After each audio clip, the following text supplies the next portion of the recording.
Yes. Recently, I talked about the Bungoma Entrepreneurship Initiatives, CBO, community-based organization, in its preparation to train people in charcoal briquette business. Now, let me just elaborate a little bit or comprehensively about charcoal briquettes. I want to give you about 18 points in relation to charcoal briquettes.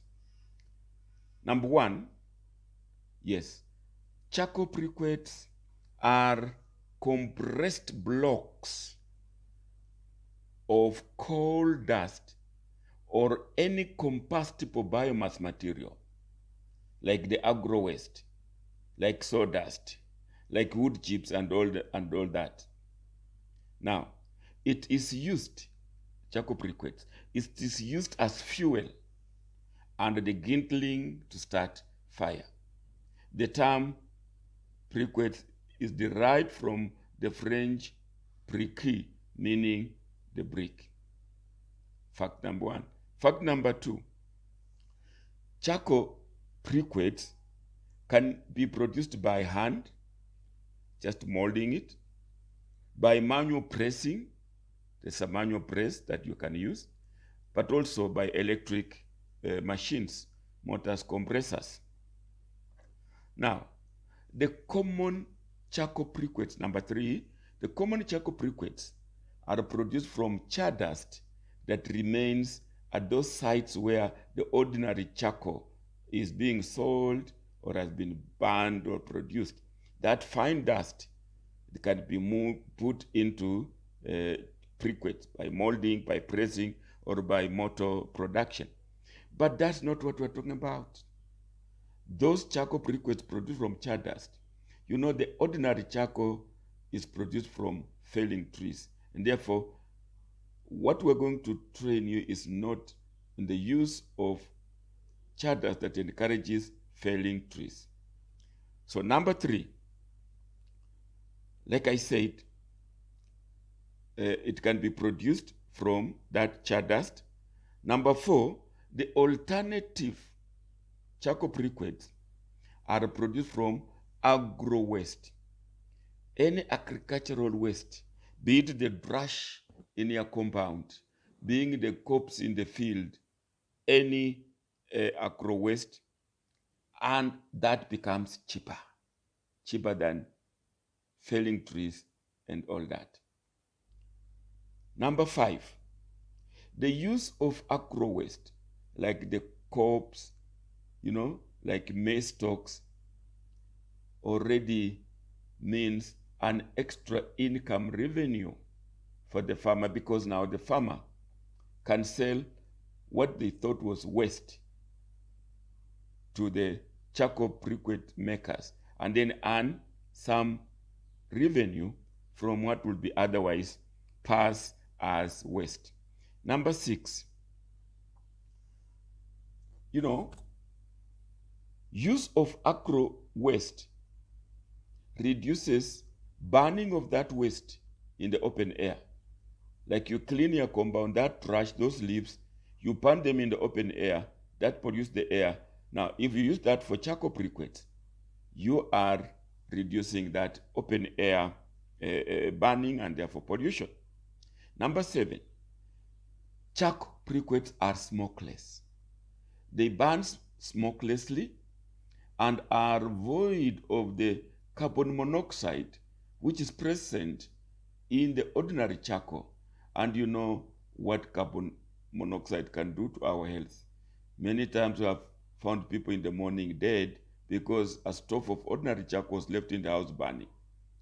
Charcoal briquettes eliminates that and therefore improves the household and the user's health. Number eight, the briquettes burn longer. Actually, depending on the binder that you used, they burn longer. And if they burn longer, then long cooking foods, can self-cook.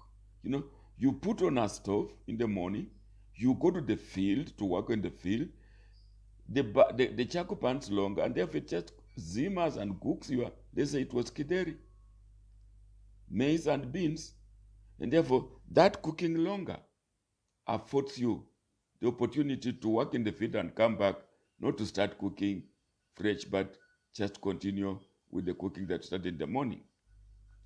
Number 9, the same, because of long burning, it is also therefore good for poultry farmers.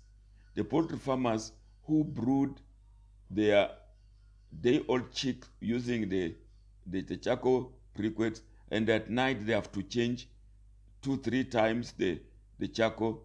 Now, the long burning briquettes will be good for those poultry farmers because the frequency of changing and therefore refusing to sleep is reduced. Now, number 10, making briquettes from waste eliminates felling of trees. And yes, you got it right. It is saving the environment, or rather reducing environmental deforestation and degradation. So I know many counties, Bungoma being one of them, actually virtually every county has a policy to, save the environment. And the environment is mainly degraded because of the burning, the felling of trees. So charcoal briquettes come here and help in that direction. Number 11, charcoal briquettes production involves use of binders. The binders that make them stick together. It can be waste paper, it can be cassava, any starch. And now, if we're going to use waste paper for a binder, we must collect that waste paper. And you can see again the positive environmental impact. If you're using cassava, then you can see the farm of cassava is having an alternative avenue for the market. And therefore, depending on the binders that it is, it has those positive aspects. Number 12, charcoal briquettes are made of charcoal or chardust that was produced in a kiln, and then it is pressed using a press or even an electrical motor, whatever. Look at it.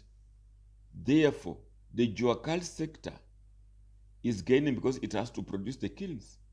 It has to produce the presses. So by introducing charcoal briquettes, you are again, the multiplier effect, you are reaching the Juakal sector, boost them, and indeed even create jobs.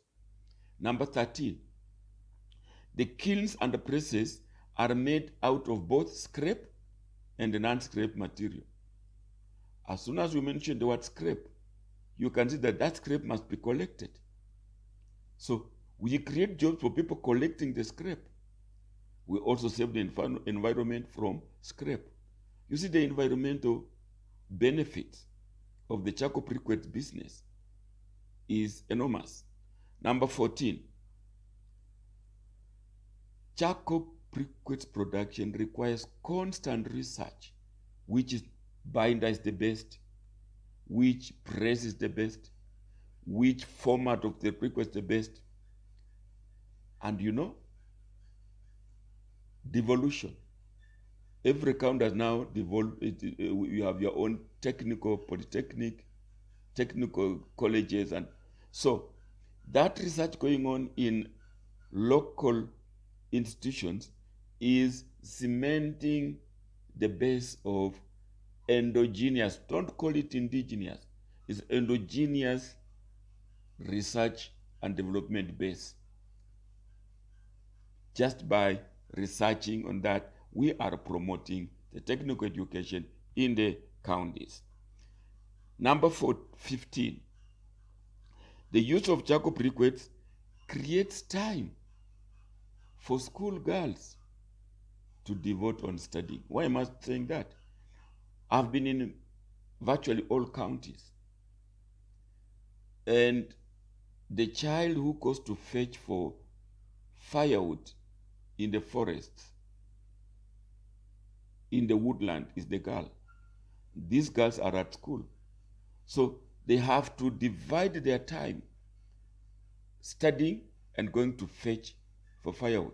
So charcoal briquette being available will reduce the time and even eliminate the time of going out there to look for firewood, and therefore avail that time for the study. Closely related, the charcoal briquettes improve the time budget of the woman. Take a man and a woman, a typical woman and a typical man in the countryside. The time budget, the woman wakes up very early, prepare the food, milk the cows and all that, and again sleeps very late, and in between she has also to go to fetch for firewood. So by bringing charcoal briquettes in, that time budgeting of the woman is improved, and the time saved from fetching firewood can now be devoted to something else. Number 17, charcoal briquettes makes money. In Nairobi and other cities, I have seen business in charcoal briquettes fetching as much as 500,000 per month. They use motorized and all that, and the population that buys charcoal briquettes more. In the rural areas, I have seen businesses start with as 30,000 and grow per month. So charcoal briquettes have that economic sense. Now, the entrepreneurship in charcoal briquettes is found in adding value to waste. What would have been waste becomes wealth. So, if I may summarize, charcoal briquettes have economic sense. They are cheaper. Charcoal briquettes have societal sense. Socializing time, creating time for people to, like the budget, time budget of the woman and all that. Charcoal briquettes have technological sense. They boost the local research and development. So, without belaboring this, you can see that the business of charcoal briquettes makes sense. I'll be coming back on more on charcoal briquettes, but on the 6th, 7th, and 8th of May, we are training people in charcoal briquettes business. This will be in Kimilili, Neredaro's hotel. The details are coming on social media. Watch your WhatsApp, watch this space. We are going to give you the details. But in a nutshell, it will be a subsidized training, 3 days, 10,000 Kenya shillings non-residential, 16,000 Kenya shillings residential. Well, if you think that's expensive, then try ignorance. Or think of the money that you'll be going to generate after you go into that business. 50,000 per month for the rest of the time. So, sponsor yourself, come for the training, or sponsor that unemployed neighbor of yours, relative of yours, let them come for the training. Watch this place for the details. All this is being done by the Bungoma Entrepreneurship Initiatives, a CBO that aspires to calculate and nurture entrepreneurship culture in Bungoma County. Watch this space, reach us. You can get our contacts right from here. I'm the chairman of the CBO. Bring it and let's share. Thank you.